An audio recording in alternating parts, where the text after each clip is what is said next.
Bonjour mes amis, je suis heureux de vous retrouver, même virtuellement. Aujourd'hui, nous avons décidé de nous installer dans ce magnifique pavillon qui se trouve au sommet de ce que Shamang Rinpoche a appelé la colline du Bouddha.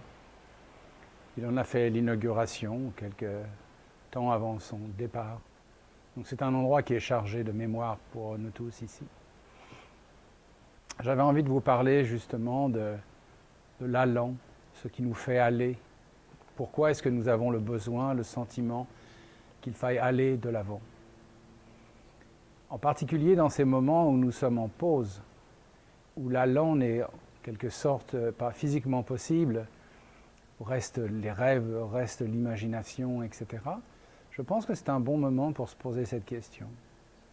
En tant qu'humains, nous avons toujours le sentiment qu'il faille faire sens de toute chose, qu'il faut essayer de comprendre. Et on a une tendance générale à aller vers l'extérieur pour trouver des raisons, des justifications. Et si ce n'est pas totalement faux, je pense qu'il manque un élément qui est l'élément de résolution intérieure. Dans la vie du Bouddha, on voit qu'il a passé une première partie de sa vie dans la résolution extérieure, l'éducation, la formation à ce qui devrait être sa tâche dans ce monde. Et puis il a ressenti le besoin de s'arrêter, de faire une pause, de s'asseoir pour trouver la résolution intérieure.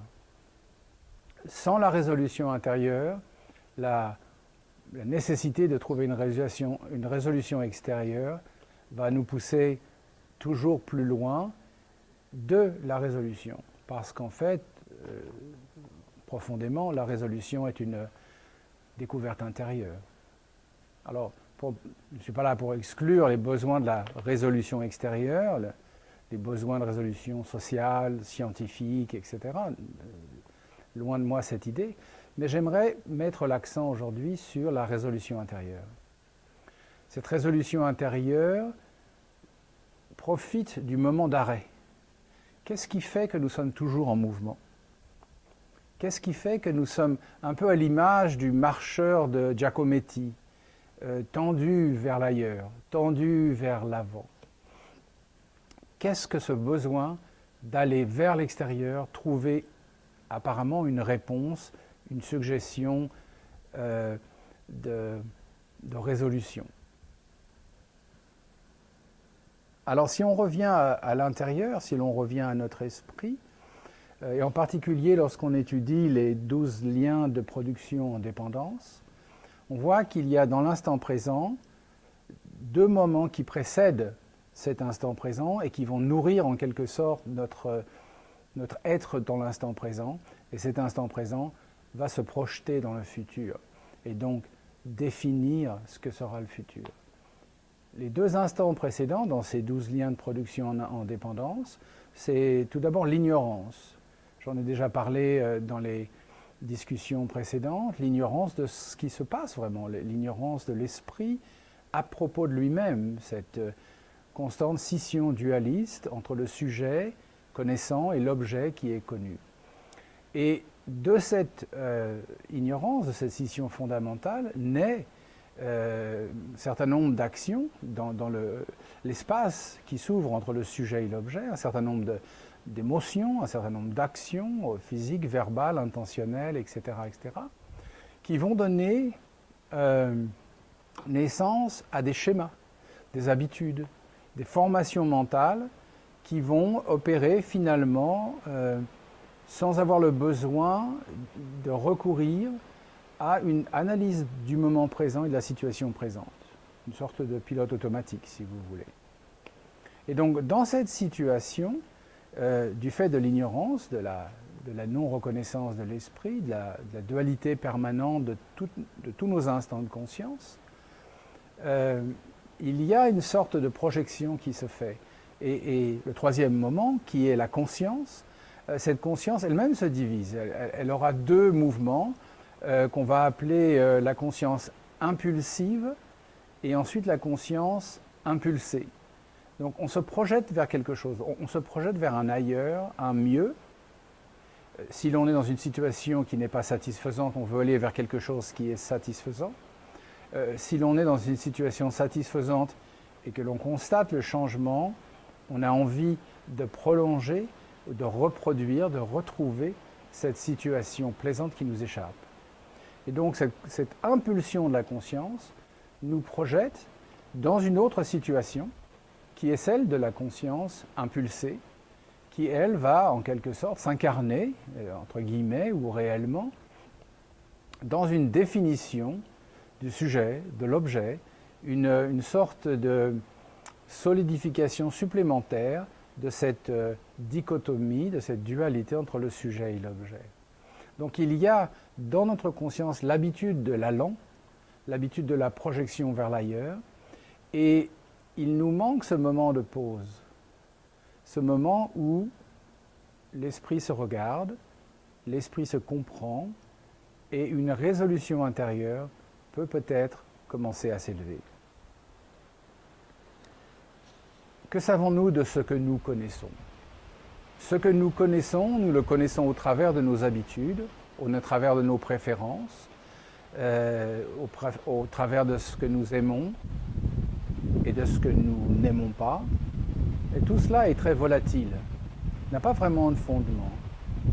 Et ce schéma d'ignorance fondamentale de la réalité va générer des habitudes, va générer des réactions émotionnelles, va promouvoir des actions verbales, physiques, qui auront des conséquences. Et en quelque sorte, la situation s'incarne de plus en plus dans notre esprit.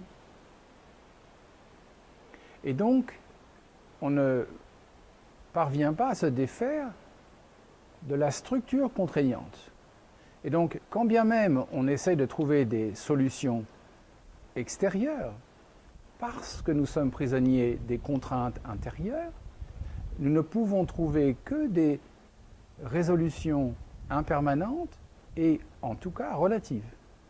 C'est-à-dire relatives à nos habitudes, à nos conditionnements. Et donc il n'y a pas vraiment de libération. Il peut y avoir une amélioration, il peut y avoir un mieux-être, mais il reste impermanent. La véritable résolution, la véritable libération, c'est quand l'esprit se connaît, et il se connaît en s'observant. Et pour s'observer, il faut qu'il marque une pause. Dans ce moment où la pause est possible, on peut regarder et comprendre vraiment ce qui se passe, comment nous réagissons, comment nous agissons, ce qui fait que nous sommes toujours poussés vers ailleurs et rarement confortables, à l'aise dans l'instant, dans la pause, dans l'observation du moment.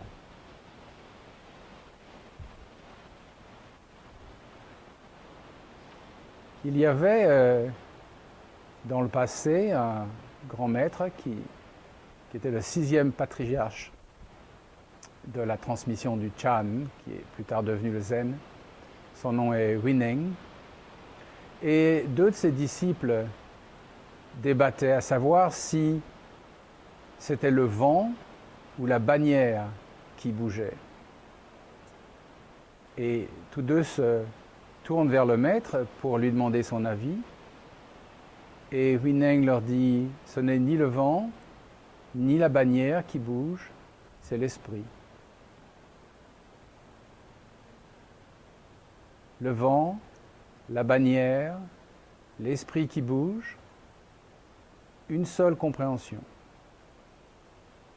Lorsque la bouche s'ouvre, tout est faux, tout est compliqué. Dans l'expérience indicible, une libération s'opère. Alors comment est-ce que l'on rassemble ces 2 moments, la résolution extérieure et la résolution intérieure? Ce qui les lie, c'est l'amour et la sagesse. La sagesse, résolution intérieure, se connaît en elle-même. Dans la résolution extérieure, puisqu'il n'y a plus la prééminence de l'intérêt égocentrique, Bien, la bienveillance est naturelle. J'aimerais conclure par les derniers vers du poème de Lamartine, Le Lac, que la nature, le vent, l'eau, les rochers, tous disent, ils ont aimé.